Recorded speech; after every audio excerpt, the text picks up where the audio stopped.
Let's go. Let's go. Let's go. 1, 2, 3, go. Welcome to Biglaang Podcast. Okay, hello po. For today's episode, we'll be focusing on the family norms and traditions. Ito yung mga everyday routines and rules na meron sa bawat household natin. Yeah, tama ka dyan. And alam naman natin na every family does things differently. From sleeping schedules, family traditions, household chores, and yun, yung mga ganon. And tayong lahat, may iba-iba tayo and i-share natin yun ngayong episode. And hindi along with our discussion, hindi lang kami magchichika-chika dahil kumuha rin kami ng mga anonymous confessions from other people. Yeah. Ito ay maikling mga kwento that is shared without names. Focus sa mga norms at sa ating mga kinalakihan sa ating mga bahay-bahay.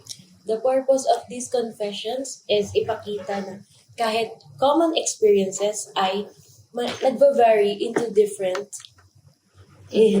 may differences kada house. Mm-hmm. This episode is not to compare yung different traditions natin. And kahit kami respect each other's norms and yung iba't ibang pananiniwalaan or gawain sa kanya-kanyang bahay. This episode is meant to reflect on how these everyday routines and simple norms shape our own selves. Okay, so let's start with the first question. Yeah. Okay. So, let's focus muna sa daily schedule and routine. Kayo ba, anong oras kayo gumigising? Yun pa lang, simple question lang yun, pero feeling ko magkakaiba na tayo doon. Okay. For me, pag may pasok, kunyari mga 7 a.m. class, mga ganon, nagising ako mga 3, mga 4, ganon, since malayo yung bahay namin. Pero kapag normal days, mga ganon, siguro mga 9, 10, ganun oras ko. Allowed ka na ganun ka late. Oo naman, parang okay lang naman sa kanila kasi syempre, araw-araw school, tas mga weekends ka lang makakapagpahinga. So, parang pinapayagan nila ng gano'n. Kayo ba? Okay. So, kasi, sabihin natin may pasok.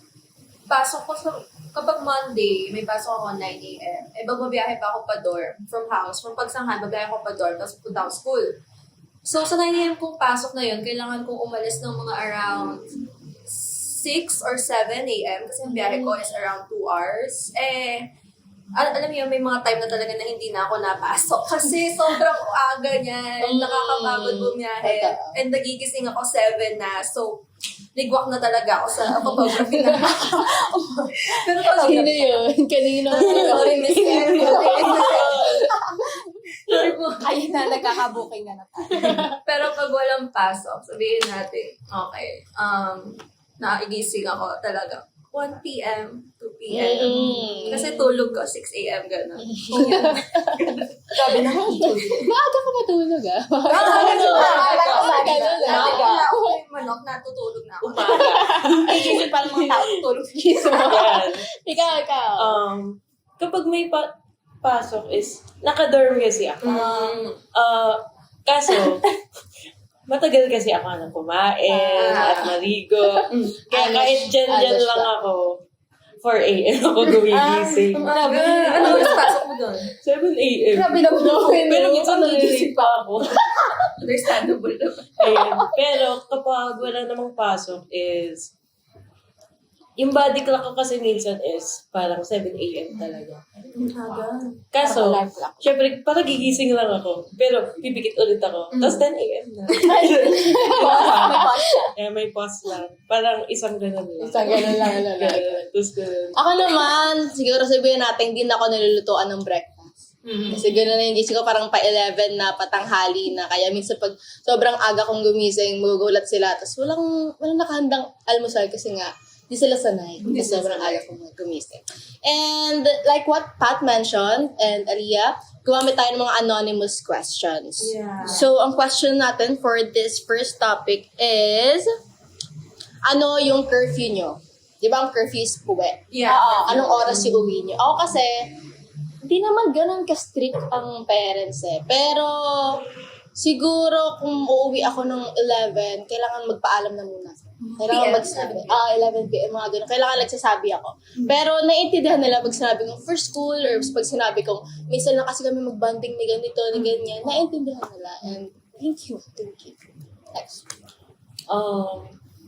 Sa curfew is, wala naman din akong curfew. Kasi kapag nagpapaalam naman kasi ako is may specific time. Kumari, uuwi ako ng 8 p.m. Tapos kapag late is, yung gusto lang naman ng parents ko, specifically my mom, is, basta kapag sobra ng 10 p.m., basta sabihin ko na, baka malate ako. Ganun lang. Kailangan may pasabi. Tapos dapat kilala lang kung sino yung mga kasama ko. As in, doon sasabihin ko kung sino kasama ko. Like, names, taga saan. SSI number. Ganun. Basta full details. Tapos dapat lang daw is mag-reply ako sa mga chat. Okay. Update. So, for me, like, kapag lalabas ako, gusto ng mami ko, syempre, sabihin ko, saan, ganito, ganyan. Pero hindi niya ako binibigyan ng curfew, kailan ako uuwi. Bigla-bigla na lang siya mag-chat. Nasaan ka na? Ganon. Bakit di ka pa na-uwi? Ganon. Pag medyo late na, 5 p.m., 6 p.m., sabihin sa akin, gabi ka na naman umuwi. Pero hindi niya ako sinasabihan anong oras umuwi. Tapos talagang mag-chat na lang siya. Tapos pag nag-chat na siya, sabi ko, on the way na ako sa house. Pero nasa Kalamba pa lang. Totoo yun. Ganun talaga. Ganon. Sa akin naman, wala din akong curfew. Like, katulad ng mga sinabi nyo. Wait lang, parang may iba. Parang, tinatanong lang ako, kailan ka uuwi? Ganun. Kasi, like, gusto ko talaga nagpapaalam. Pero hindi nila ako kinu-curfew, gano'n. Minsan, sasabihin ko, ay, tulog muna kay na Kate, gano'n. Or, hindi mo na ako makaka-uwi ngayon kasi may ginagawa kami. Or, hindi mo na ako makakainom kasi magiinuman kami, gano'n. And hindi naman sila nagagalit. Like, okay lang kasi as long as nagpapaalam naman ako and alam naman nila kung nasan ako. And minsan kapag hindi ako nakakapagpaalam, nagchat sila, nasan ka na, gano'n. And kapag sinagot ko naman, ayun, okay na. Parang update na lang. Gano'n. Pero hindi naman ako kinu-curse. Okay. Ito, from one of my, dahil nga nagpa-anonymous tayo sa SOCMED natin, ito, anonymously, may nagsumagot ng sa akin, sabi, dumating sa point na hindi na ako hinahanap ng magulang ko sa araw-araw. Late na uwi. Medyo masakit yun parang hindi ka na nakaalaya. Parang, si ano lang naman yan, hayaan mo na. Meron pa dito isa, sabi niya, tomorrow. Tomorrow yung curfew niya. And, ayun, minsan depende rin daw sa paalam nila and basta makauwi ng buhay. Yeah. Yun yung mga naman, siguro. ako ka ng Siyempre buhay. Okay, so for our next question, bago tayong topic, and ito naman yung tambayan natin sa house. Like, saan ba tayo tumatambay? Sa living room? Or gusto nyo ba sa bedroom? Or minsan, baka nagsasama kayo ng family sa kitchen and stuff. So, kayo ba, Nina? Ano bang setup nyo sa bahay nyo? Usually kasi kami, hindi kami mabanding masyado. Like, hindi kasi kami magkakasama, like, magkakabukod. Like, magkaka-distribution ng distributions lang.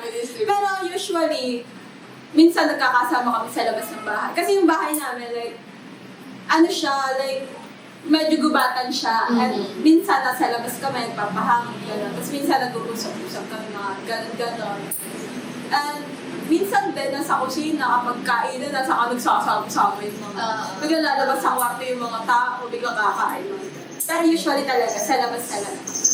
Like, yun, santuhan. Restaurant? Oo. Nasa Mga rancha. Rancha? Parang, ano ginagawa mo dito? Parang kinapasyon na nila. Yun lang naman. Ako naman, wala kaming specific na bonding na, kunwari, wala kaming jamming, hindi naman kami makanta. Pero, sanay sa family yung parang magsaset ng araw. Kaya pag may celebration, talagang magsasama-sama. Kunwari, summer ngayon, mag-swim tayo, kailan swimming, parang normal na siya. Pag tinanong ko, kailan swimming natin, ganyan. Sure lang. Sa mga bilas. Sa mga bilas. Ganun ka lang, wait lang. Tapos, pero sa everyday, wala namang casual lang nakikita, di naman magkakagalit. Pero, wala kaming, hindi kasama sa routine namin yung at this time dapat sama-sama tayo, sasanas lang tayo. Wala namang, chill lang kami. Ganun. Ay, sorry. Ikaw na muna. In usual days kasi is, yung papa ko kasi is may work. Tapos parang yung schedule niya is shifting, parang may mood swings yung ano niya. Like, minsan day, night, gano'n. Minsan di ko din naman nakikita. Kaya in usual days is, parang kahit nasa isang bahay din kami ng ng iba kong kasama, like kuya and yung nanay is, yun, parang nasa kwarto lang and such, tapos, yun, parang ano, yung mama ko nasa kitchen, ako palagi sa kwarto, and so. Pero, once naman na kumakain na is, no, minsan naman sabay-sabay. Pero, katulad nung kay Daryl, kapag may occasions, like birthday, Christmas, naman is parang nagde-day off talaga minsan para ano, kahit simpleng salo-salo sa bahay or kahit kain lang sa labas. Yeah. Parang nagme-make time naman kapag special occasions. Okay, so sa amin naman, like na-mention ko kanina, yung gising ko naman is around 1 p.m. 2 p.m. So, yung mami ko kasi ang gising niya, maaga, sobrang aga talaga, 7 a.m. gano'n, 6 a.m. So, pagising ko ng mga 1 p.m., nandun na siya sa dining. Nanonood na siya ng K-drama niya. Tapos ako, bababa lang ako, lalaroin ko yung aso ko. Balik na ako sa kwarto. Hindi na ako makain ng breakfast. Pinalabas ko lang kasi magsi-CR siya, gano'n. Tapos, pagbalik ko ng kwarto, mamaya mga 5 na, pabalik ko sa room. Nandun na siya sa sala, nanonood pa rin siya ng K-drama. Dito sa K-drama. So yun, parang yung setup namin is magkahiwalay. Kasi tatlo lang kami sa bahay, ako, yung mami ko, tapos yung lolo ko. Eh, yung lolo ko palaging nasa labas. Lagi siyang kasama ng mga tropa niya. Gano'n, minsan tatrabaho siya sa kung saan man, or nananahi siya sa labas, gano'n. So, hiwalay talaga yung setup namin. May sarili-sarili ko yung bubble, gano'n. Pero minsan bababa ako para manggulo sa nanay ko na nanonood ng K-drama. Ganun lang. So, in conclusion, maki-drama si K-drama. Yeah. Okay. So, meron pa tayo isa pang question actually, and it is, paano mag-hangout yung family niyo? Like, for example, meron tayong event, maybe Christmas, or special occasion, birthday, paano kayo mag-hangout? Like kung trip ba? Yeah, ganun. Ako, bahay lang. Bahay. Mas gusto nila yung magkakasama kami. Parang kapag tulad ng Christmas Eve, nasa bahay, maghahanda, magde-decorate ng simple, tapos bukas yung TV, kasama yung ingay ng mga bata. Diba, si Lola nakaupo lang, tapos yung mga tita sila yung naghahanda. Tapos mga pamangkin, tagahugas ng pinggan after. Ganun lang yung setup namin. Tapos minsan, kapag kunwari, umuwi ang tita, di ba galing, sa akin, ganyan. Doon naman nagugustuhan na, sige labas tayo, punta tayo sa saan ba ako, Tagaytay? Parang ganyan. Parang road trip, gano'n. Bad trip lang kapag traffic ka. Tapos wala, the whole day andun lang kayo sa traffic. Pero mostly, sanay kami bahay-bahay. Ako naman, during special occasions, bahay lang din, mga ganun. Kasi yung iba kong kapatid, like, nasa kung saan-saan man silang dulo ng mundo. Yung isa kong kapatid, lagi nasama dun sa GF niya. Nandun sa Quezon, or minsan nasa Cavite siya. Pag-alagala lang. Tapos yung iba kong kapatid, nasa bahay lang din. Yung iba, may work. Tapos yung mama ko nasa bahay lang din. Yun, kapag naman may occasion, birthday, Christmas, New Year, like, nandun lang kami sa bahay, ini-invite namin. Uy, punta ka naman, uwi ka naman. And minsan naman, pupunta kaming Quezon kasi yung iba naming kamag-anak nasa Quezon. And minsan ini-invite din kami pumunta doon kasi mga once in a year lang kami nagkakasama. So kapag New Year, nandun kami. Mga once in 10 years. Ayun lang naman. Okay. Okay, so sa akin, magkaiba kasi yung trip ng different sides ng family. Siyempre may mother side, may dad side. Tapos, pagdating sa mother side ko, kasi, yun nga, maliit lang kami, ako lang, tsaka yung mami ko. Talagang bahay lang kami. So, for example, sabihin natin na birthday ko. Like, ang mangyayari dyan is, order si mami, order siyang pagkain, kakainin namin sa bahay. Tapos may isa pang celebration. Doon naman sa side ng daddy ko. Eh, gusto nila nalabas. Bet nila yung magagala, playtime, gano'n, ganyan. So talaga nila yung nalabas, especially kapag yung sa mga dinner, yung sa labas, restaurant dinner yung gusto nila eh, ayaw nila, mas gusto talaga nila yun. So, nagiging dalawang setup ko kapag may occasion, iwalay kasi. Doon pa nung magkaiba na eh. Yung tradition, iba. Oo, Iba. Iba yung tradition namin. Talagang pag sa mami ko talaga, doon kami sa bahay. Tapos yung iba naming, mga pinsan ko, mga tito ko, sila yung napunta sa amin. Sabihin natin Christmas. Sila yung napunta sa amin, tapos pag ganun, set up kami ng pagkain, ganyan. Parang ang hirap tinigahan ng dog eh. Malaki ba yung dog yun? Maliit siya. Actually, Bigay laki na lang sa bulsa. bakit? Hindi naman kaya ganun. Hindi na sa wallet ni Mahirap siyang ilabas kasi sobrang matatakotin niya. Like, medyo anxious siya. Inside. Ano ba din niya? Beng. Beng? Beng. Beng. Beng. Hi, Ben! Hi, Ben! Shout out sa'yo! Shout out Sa akin, isang linggo na kitang hindi inuuwi. Oh. Dali na yan dito. Sige. Magbiyahe ka dito, magbas ka. Mas ka na ni Nina. Wait lang.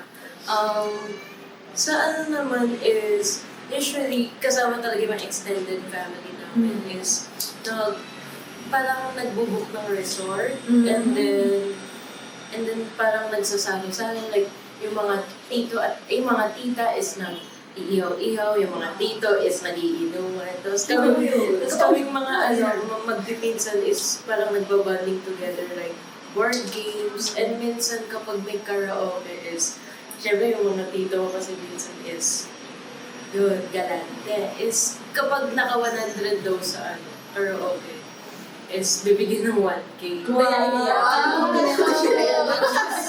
Which is yun nga, favorite namin dalawa ng isa kong kuya ng pangalawa kasi pala, medyo palagi din kami nakaka-100. So, Sample na. Sample. Sample na.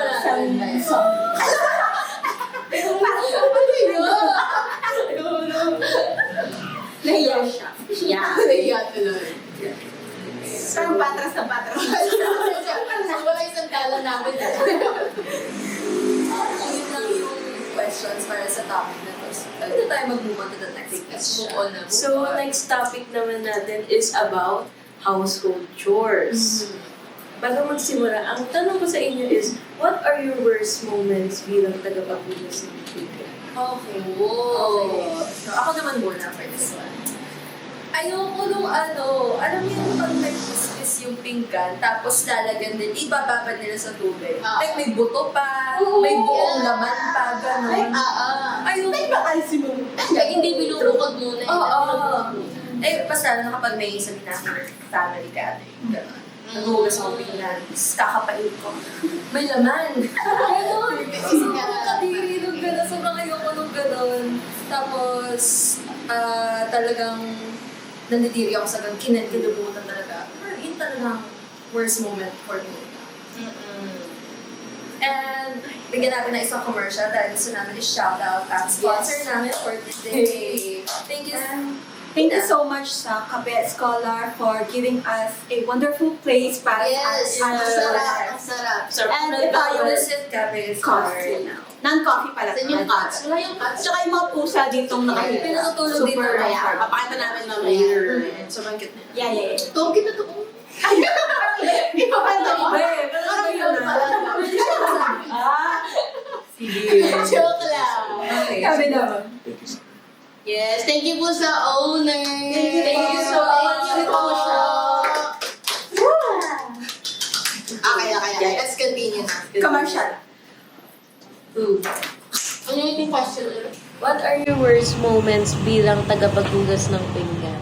Okay. So, yung sa akin naman, siguro, yung kapag minamadali ko na yung hugas, minamadali ko na kasi alam kong meron pang kawali sa labas. Yung paano gawin? Yung mga ganun sandok. Yung talagang bibilisan ko na, tapos biglang mapapansin ng nanay, ng mami. Para hindi na ikaw. Oo, di mo pa nasama. So, pansin pa. Yun na yung worst moment ka siguro. Pag may sumusunod pang iniwasan ko ng kawali na talagang sunog-sunog. Ganun.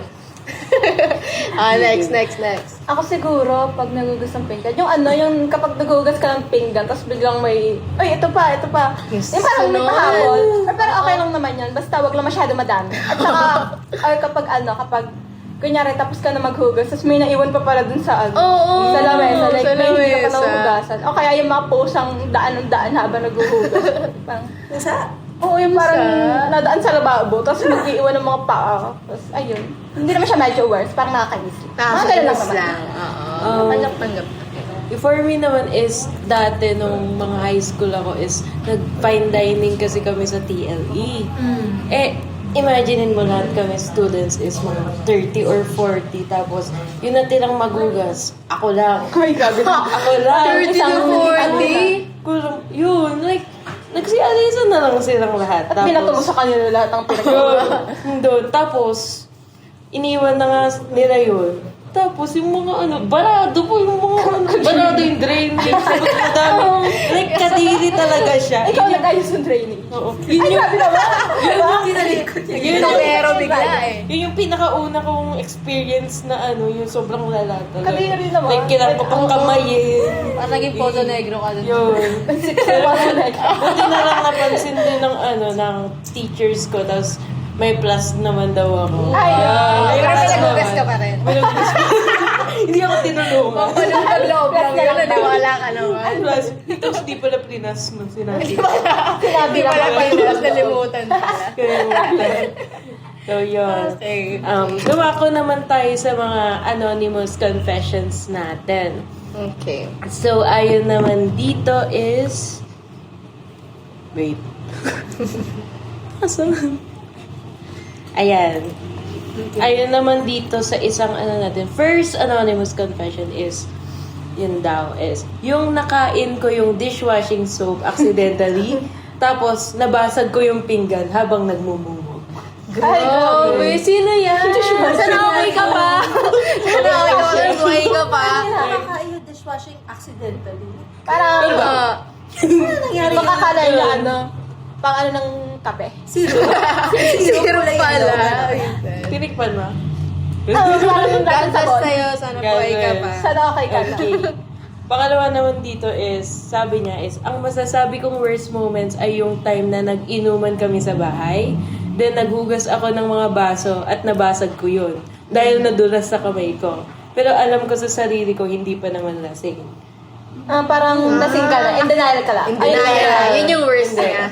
Worst. Dapat inaamin yung mga ganun eh. Yes. Huwag mo nang i-deny. Sa akin meron din sumagot sabi, may dinura na pagkain. Oo, Ayoko ka May dinura na pag... Yes, siguro yung sa plate, andun yung siguro suka. Siguro kadiri. parang- Kala ko sa plato mo. Trigger warning. Hindi Hindi ko na ano. Lasting siya. Ito, yung mahina yung tagas ng tubig, tas Tupperware masebo. Yan, ang hirap. Anong technique nyo doon? Yung pinaka-dishwashing, tinatapon ko Oo, talaga ako dito. din. Yun. Tapos kas Dalahan. talaga. Tapos bababad nyo or diretso? Diretso Babad. hugas. Babad mo. Minsan Pag babad. masebo, so super. Okay. Babad. Parang may narinig ako before, parang gagawa ganyan, binababaran ng hot water. Parang, Pwede. Pwede rin. Pwede. Pangtanggal ng sebo-sebo. Okay. Eto naman, kapag hindi mo naman kalat yung hugasan mo. Oh, Parang bad trip nga yan, no? Pag hindi akin nakakainis yung talaga. Lalo na hindi lang naman ikaw kumain eh. Di ba? parang personal talaga yung sa'yo. Ikaw ba to? Kanina Ikaw ba to? Actually ako yan. Char. Ayun, kasi alam, mas scratch yung hands ko dahil sa plate na may onting basag. Oh. Siguro siya yun. Cool. Hindi naman siguro connected yun. Ayun. Okay, okay. Bago matapos yung topic is, tanong ko sa inyo, paano yung chores rules niyo sa bahay? Chores. Paano yung hatian niyo ng chores? Or meron ba kayo Sistema hatian? namin, Yung gano'n. sistema. Sa amin, wala namang parang talagang nakalista na role na si taga dito, siya yung tiklupin, siya yung laba, hindi naman. Parang kung kaya mo, gawin mo. Parang ma-appreciate nila yun kung kapag nag-volunteer ako na, sige mi, ako na ako na pero minsan, hindi ko ma-take over yung gusto ko magluto, pero parang hands-on talaga si mami. So, siya na lang talaga dun. Sa sistema, kahit sa kapatid ko, kapag minsan napapansin na, di ka na maghugas ka naman. Parang, ayaw naman i-spoil na masyadong salong-salon ng parents. Kailangan marunong din kami ng sa amin. And, naiintindihan nila yun kapag busy ako sa schoolworks ko, kapag lagi na lang ako nasa kwarto ko, tapos pagkapasok sila, kita nila, naka-hands-on naman ako sa laptop. So, gets nila na, minsan nahihiya din ako kasi dapat nakaka-help ako. Like, kahit sa tanghali, sa umaga, sa gabi. Kasi yun nga, tinatanghali na rin ako ng gising. Kaya, tapos pagdating sa gabi, dun ka naman talaga nagtatad-tad ng loaded mo na work. So, sa amin, okay lang. Pwede ka tumulong, pero hindi ka naman fino-force talaga. Ganon. Sa amin naman, wala din kaming schedule na gano'n. Kasi yung mga kapatid ko, lahat sila may work. Like, lahat talaga. And ako lang minsan naiiwan sa bahay. So, kapag, kunyari, makalat, like, walis-walis, gano'n, hugas ng pinggan, mostly, like, parang, ginagawa ko na gano'n. Parang, sa lahat ng kapatid ko, ako lang yung naghugas ng pinggan or nagwawalis. Pero nag-aano din naman sila. Tapos, usually, yung mama ko naglilinis, gano'n. Tapos, yung sister-in-law ko rin, gano'n. Sila yung usual. Pero, wala naman kami talagang sinusunod na schedule. And, kung sino na lang siguro makakita ng kalat, siya na lang magligpit. Parang may kusa lahat. Parang wala. Pilit pala, may pilit yung lahat. Pilit. Parang napilitan na lang kasi sobrang dumi, mga ganun. Gauge. Okay. Sa amin naman is, mostly kasi is hands-on naman din yung mommy ko. Kasi, dati kasi is may work siya, pero parang tumigil siya, housewife, para mas hands-on sa amin. Like, para alagaan and something. Kaya, yun, parang mostly siya yung gumagawa ng household chores. Parang, kasi yung niya kasi sa amin is, parang rinarespect niya doon yung kanya-kanya din schedules namin and such. Kaya, nung sinabi ko kanina is, minsan hindi kami nagkikita sa bahay. Kasi nga, busy siya sa chores, ako busy sa something. Pero, ayun. Pero, minsan naman is, kapag, talaga is tumutulong din naman ako and something sa pagluluto. And parang minsan din naman. Yun. May kusa. May kusa naman. Okay, good. Last. Sa amin, so sabihin natin sa pagluluto. Pag nagluluto talaga, ang nagluluto sa amin yung lolo ko. Sarap kasi siya magluto. Sobrang minsan ang magluto ni mami yan. Kapag walang pagkain na ginagawa is na-order siya. Pero pag magluluto talaga, lolo ko. Kainin niyo yung pagkain ng lolo ko kasi sobrang sarap niya. Magbabago talaga yung buhay. Parang tara sa Tara. Ngayon na. Ano specialty ni Lolo? Yung mga masasarsa. Oo, ang sarap naman. Ang masasarsa. crazy. Parang nagutom ako. Parang Promise. tara. Tara ngayon na. Nagutom ako. Yan, ginutom tayo ni Hindi. Ito eh. Tapos pagdating naman sa ibang chores, sa amin, kasi di ba, unti lang kami sa bahay, so ang nangyayari talaga is sino unang makakita, gano'n. Pero pag may kuwari sabihin natin business ni mami, sabihin niya sa akin, hugas pinggan, gano'n, magwalis-walis. Pero ako kapag siguro nakita kong medyo madumi yung sahig, no bother ako, ay sige, walisin natin. Kasi hindi na kailangan ng usap eh. Ganun. Ramdam mo yun sa sarili mo. Kailangan. Pero pag ikaw. maghuhugas ng pinggan, kailangan pa ako utusan. Ay, ano ba rating nyo doon? Sa Saan? mga Sa chores? laba, sampay, Okay. tiklop, hugas ng pinggan, luto. Ano yung worst and best? Well, hindi ako marunong magluto, so X sa akin yan. Pero pinaka-worst para sa akin talaga yung maghugas ng pinggan. Bakit? Ayoko kasi nakakahawa ng basa na ulam. Gets naman. Tapos yung yung pagpinggan, yung medyo may nakadikit pa na kanin. Tapos kailangan mo pang kutkutin para tanggal. Hindi ako talaga nga. Pero sa akin, yung pinaka-gusto kong chores is siguro mag-tiklop. Kasi nakaupo lang ako, titigaw ko habang nanonood ng something. Very chill pwede lang yun, siya. yes. Ganon. Sige, mag-tiklop ako. Ako, pinakagusto ko naman, opposite hugas ng pinggan.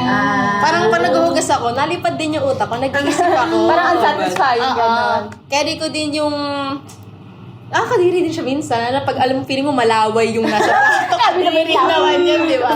Pero carry ko siya kudkudin, carry ko naman kunin sa drainage. Kasi nasa isip ko naman, hugasan ko naman after. Ganon. And then, pinakaayaw, di ba sa pinakaayaw, pero least ko din na nagagawa is luto.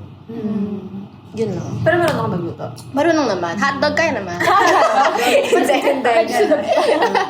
Next. Baliktad kami ni Daryl. Yung pinakagusto ko naman is pagluluto. Kasi yun, lalo na nung nag-start ako mag-dorm, parang mas naging hobby ko na rin yung pagluluto. Tapos yung pinakaayaw ko naman is paghuhugas. Kasi yun nga eh.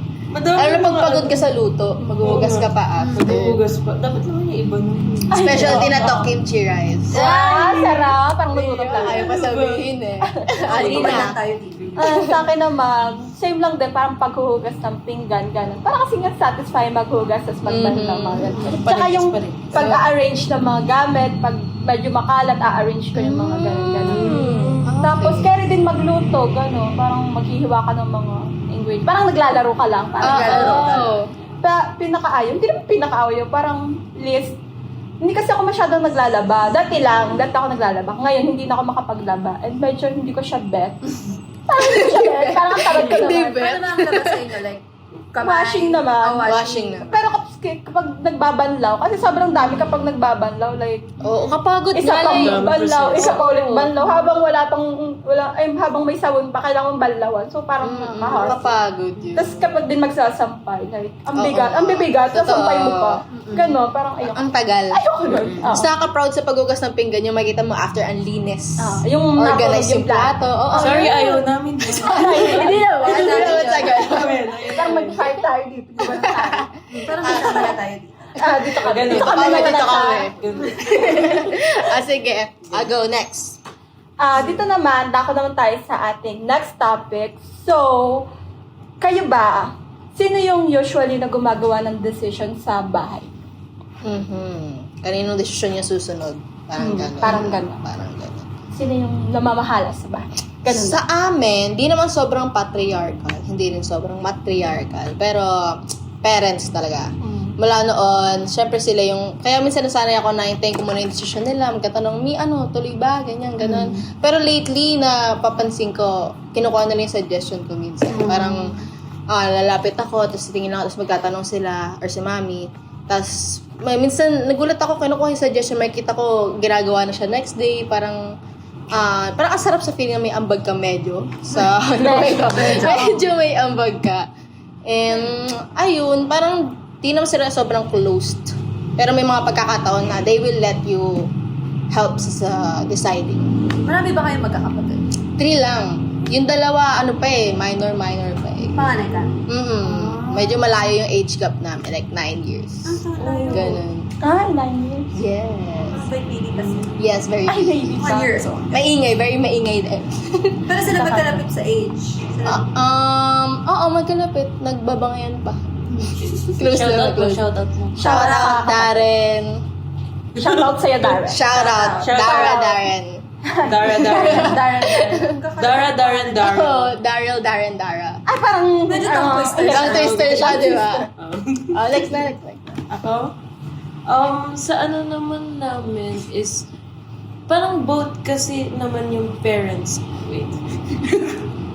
Both naman yung parents ko is sa decisions. Pero, minsan kasi dahil nga palagi kong nakikita is yung mommy ko, parang yung nag-a-appear is yung mommy ko. Pero, yung mga decisions naman na yun is parang kakausapin niya din naman yung papa ko about it. Kaya masasabi ko is both ways naman. Pero yung katulad nga ni Daryl is ano yun? Katulad ni Daryl is like ngayon lang din is tinatanong din ako sa mga decisions. Like kumari kung saan parang may dalawang options tapos parang much better daw or something. Tapos yun, parang tinatanong din which is natuwa din ako kasi parang Feel like included ka eh. parang kasi yung kasi namin is baliktad din kay Darren. Like kung 9 years yung ako naman yung bunso, 10 years and 11 years din yung ko sa dalawa kong kuya. Kaya big thing siya sa akin kasi bunso pero napagkakatiwala. Nice. Sige, ikaw ko na. Sa akin kasi, parang take turns kasi. Yung sa parents, sa mother ko naman, minsan may mga decision siya na ginagawa. Pero parang may mga decision siya na inaano. Tapos yung sa ate ko, nagda-decide din siya. Tapos kinoconsult niya dun sa mother ko. Parang sila, gano'n. Pero parang, hindi ko alam parang kasi, parang nagko-consult na lang kami. Sabi, okay ba to? O bahala ka dyan. Ikaw ba? Okay ba yan? Parang gano'n, parang ewan lang. Hindi ko din alam. Parang lahat kami indecisive. Pero parang nagpapakonsult sa mama ko. Tapos sabihin, bahala ka dyan. Ikaw ba? Indecisive talaga. Parang gano'n. Parang walang kwenta. Ganon. Okay. So, sa amin, like, simula talaga bata ako ang nasusunod na sa amin, mami ko. Like, ganon. Like, kung may decision na kailangan, pag may sasabihin ako, magpapaalam ako. Pag kunwari sa daddy ako. Sa daddy ko muna ako magpapaalam kasi siya yung madali pakalamanan. Sa kanya madali magpaalam. Tapos pag gano'n, sabihin niya sa akin, sabi ko sa mami mo, gano'n. Tapos sabihin niya sa akin yun, tapos adi ako, no choice, okay, dahil sa kay mami. Sa kanya talaga yung mga decisions, kay mami talaga. Kapag may kailangan kami decisions, sa financial, or sa mga lugar, ganyan-ganyan, kay mami kami nahanapin. So, shoutout sa'yo, mami. Shoutout, Isang linggo tita. na rin kitang hindi nakikita. Tapos meron pa palang question dito. Since may mga kapatid kayo, yung may mga kapatid siya, ano sa tingin niyo yung treatment? Treatment ba? Like magkaiba ba yung treatment sa older and sa younger siblings? Like ano yung Okay. napapansin? Okay, sige. Short answer lang. Ano naman fair naman sa amin. Parang fair naman. Ngayon, syempre, mas bata yung mga kapatid ko. Lagi silang, kunwari, mami, pabili na. Minsan nakakuha nila. So, pinipigil ako talaga may isip na, bakit sila, bakit ako? Inisip ko na lang, ang laki nga ng tuition ko Doon siguro napupunta. Kasi Ayun na lang yung siguro, tuition tuition na lang. Oo, like, iniisip ko na lang, batan din naman ako, nakakuha ko rin yung pabor minsan. And ngayon na sila naman yung mga bata, kasi rin sa feeling na makita ko sila na masaya. So, hindi ko naman, pinipigilan ko tignan na unfair. And hindi siya masarap sa feeling So, I just really try to appreciate lahat ng kung anong kahit yung pagkain, makakain ka ng 3 times a day, grateful na dapat sa ganun. Paano naman yung parenting style sa inyo? Sa amin, mabait naman ang parents. Paano, pinapagalitan ka ba? Or pinapagalitan Ay, oo, sila? pinapagalitan ako. Like, seryoso sila pag pinapagalitan nila ako. Pero, andun din yung comfortability ko pag nagbibiro ako. Like, yung biro ko sa inyo, minsan nagagawa ko rin sa kanila. Pero, kapag ramdam ko na, minsan binibigay ko sa kanila yung authority na magulang ko sila. So, pag pinapagalitan nila ako, tumatahimik lang ako kasi, ano nila yun sabi nga nila, mas nakakaalam yung matatanda. So, ganun. Sino? Ako naman. Yes. Sa akin naman siguro, since younger ako, pinakabunso ako, tapos yung kapatid ko, pinakapanganay, siguro mga trantahin na din yun. Marami kasi akong kapatid. So, ayun, mga trantahin na din siya. So, yung treatment naman sa akin, parang medyo lang naman. Medyo favorite. Medyo lang naman. Ay, grabe naman. Mga 2%. ka ba? Hindi naman. Ay, hindi naman. May, Sa tatlo bunso. kaming babae, tapos 5 lalaki. So, Ang dami. marami kami. Ang dami. Ang dami nyo. Yung 5 kong kapatid na lalaki, medyo doon na sila sa dulo ng Medyo mundo. far away na sila. Hindi, parang medyo hindi sila favorite. Medyo yung isa kong kapatid na kuya, yun, medyo favorite siya. Tapos yung dalawa kong ate kasi, medyo nai-spoil kasi ako ganon. So, kunyari, sa school, dito ka, tapos papabili ako ganon. Pero hindi naman kami mayaman. Medyo demanding na ako siguro. Tapos, okay lang naman yung parenting style namin. Like, hindi naman ako masyadong napapagalitan. Pero, minsan talaga medyo strict na dapat susunod ka talaga. Ganun. Oo. So, yun lang naman. Yun na. Yun lang naman. Sige, ako naman. Ano ba yung tanong? Parenting style. Ay, Parenting sa- style. Wala siyang wala kapatid. kasi akong kapatid. So, Okay, parenting parenting style. style. Parenting style na lang. Okay, since wala akong kapatid, ang gawin na lang natin is, since nung bata ako tapos ngayon. Pero nung bata ako, sobrang strict talaga ng mami ko. Like, sobrang strict ng mami ko. Talaga, papagalitan niya ako. Tapos pag may ginawa ka mali, uy, kurot ka sa akin. Tapos naka-long nails pa si tita, no? Medyo ganun. Ngayon talaga nung bata, mas strict talaga si mami sa akin. Tapos pag gano'n, kay daddy ako tatakbo. Mami, pinapagalit. Gano'n, gano'n. Pero ngayon, parang chill na siya. Kasi tumanda na ako, ganyan. Like, tinatanong niya na ako sa mga, ganito, anong gusto mo sa ganito? Ano sa tingin mo sa ganyan? Parang kami magtropa sa bahay, gano'n. Nice. Sarap sa feeling. Pero pinapagalitan pa rin niya ako pag hindi ako nag-ugas ng pikat. Bumalik tayo doon. Sa amin naman is yung yung treatment naman sa aming magkakapatid dahil nga is parang 10 years and 11 years kasi yung agwat. May 2 akong kuya. Bale, unika iha ako kay isang babae, which is fair naman siya. Minsan nga na spoil din naman ako kasi nga only girl, and syempre kapag may kailangan naman ako is, well, feel ko nga kapag sasabihin kong gusto ko neto, gagawin nila. Pero, parang nasa akin lang din naman na hindi ako humihingi minsan. Pero, Konsensya na lang. Konsensya mo ba? pero fair naman siya for me. Yung ganun. siguro lang nagbabari nga kasi yung mas matanda sila, tapos ako, mas bata. Pero, kapag kinompare mo naman talaga is fair din naman siya in a way. Tapos, parenting style kasi is, mostly naman kasi is kasama ko nga yung mama ko. Kapag nandun ako sa bahay namin, is, like, madalas kami nag-aaway ng mami ko, pero, ayun, parang magtotropa. Parang kasi siya din yung first best friend ko kasi. Like, kami na magkaaway kami, tapos hindi lang magpapansinan. Tapos yun, parang hindi magpapansinan. Tapos mamaya kapag nakita kami, parang wala lang Nasa maano ulam. Maano ulam. Kaugali mo na, ano mo na. Kamukha na nakaugali. Parang ganun lang naman. Kaya, yun. Okay. So, ano bang marereflect natin sa napag-usapan natin? Parang, napapansin nyo ba na kung gaano tayo nagkakaiba-iba? Oo. Pag may hati tayo. Oo, may hati-hati dito. division. But at the same time, maayos naman tayo namumuhay. Kumbaga, nawo-work on naman natin on our individual May lives. similarities, pero malaki rin yung differences natin sa Yes. isa't isa. Parang kahit sabi natin pare-parang Filipino, pare-parang nasa isang bansa, parte-parte pa rin ng kinasanayan. Okay. So that's what we should get. No, yun yung gusto namin parating pala sa video na to na kahit ito first time na namin malaman yung information na mula sa isa't isa, first time namin malaman na ganito ka gumising, ganito ka matulog, ganito sa bahay nyo. Alam naman natin agad na iba tayo bilang estudyante, bilang magkakaibigan, and bilang anak. No? Alam natin yan. Pero ngayon na mas specifically nag-dive into tayo sa kung paano tayo mamuhay sa pang-araw-araw, ating mas nare-realize na kahit magkakaiba tayo ng gawi, magkakaiba tayo ng routine sa kanya-kanyang bahay, nandun pa rin yung,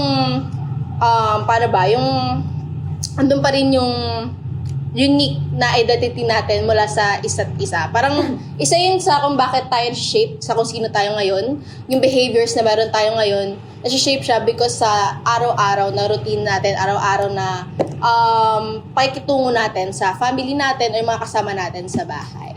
And before we close tong video to, again, we would like to thank Kape Isko for sponsoring this video, this very cozy place with this cute cats na sa harap namin ngayon na natutulog. Tulog sila. This coffee na quality, very affordable as well. And yes, very accommodating, and they gave us a very generous time then actually to use this place. Again, yun lang. Thank you everyone for watching this video.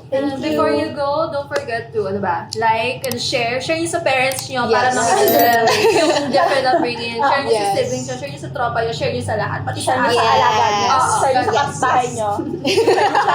Kung alam niyo yung Facebook nun. Okay. Yun lang. So, this has been Biglaang Podcast. Yes! Thank you! Thank you. Bye-bye! See you on our next episode. Yes! Oh, my next! Kung may Bad na, ganun.